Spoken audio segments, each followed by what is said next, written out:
April 27న జరిగే చలో వరంగల్ సభను విజయవంతం చేయాలని ఇల్లందులో కార్యకర్తల సమావేశం జరిగింది.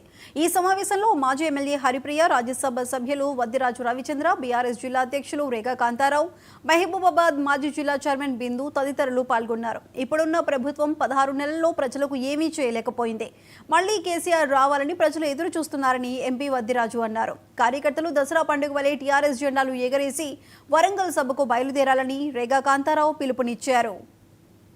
ఎదురు చూస్తా ఉన్నటువంటి ఈ సందర్భంలో మరి మనమంతా కూడా ఈ పండుగకి పోదామా వద్దా? మరి పోయేటప్పుడు పండుగ రోజు ఎట్లా జరుపుకుంటాం? మనమంతా కూడా దసరా పండుగ వచ్చింది, ఏం చేస్తాం చెప్పండి. మనం దసరా పండుగ వస్తే గడ్డీలు అయితే మంచిగా ఇల్లు అలుకుంటాం, చక్కటి ముగ్గులు వేసుకుంటాం.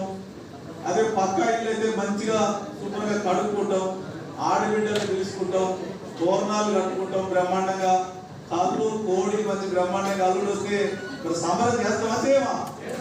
మరి గంటల తెలంగాణ మరి మన గులాబీ పండుగ జరుగుతూ ఉన్నటువంటి శుభ సందర్భంలో నేను కోరేది ఏంటంటే మిమ్మల్ని అందరినీ కూడా దసరా పండుగని మైమరిపించే విధంగా మనమంతా కూడా చక్కగా ప్రతి ఇంటికి తోరణాలు కట్టుకొని తయారు చేసింది కూడా మన హైదరాబాద్ లో ఉన్నటువంటి ఫార్మానే. హైదరాబాద్ ఎక్కడికో తీసుకెళ్లారు కేసీఆర్ గారు.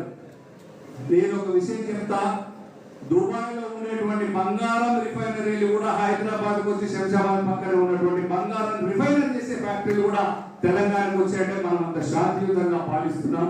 ఇండస్ట్రీకి మొత్తం హైదరాబాద్ తరలి వచ్చాయని చెప్పి చెప్పుకోక తప్పదు. ఇప్పుడు ఎక్కడ ఒక ఇండస్ట్రీ రాదు, వచ్చేటి పోతాయి, ఎవరు ఏం చెప్తారో తెలియదు.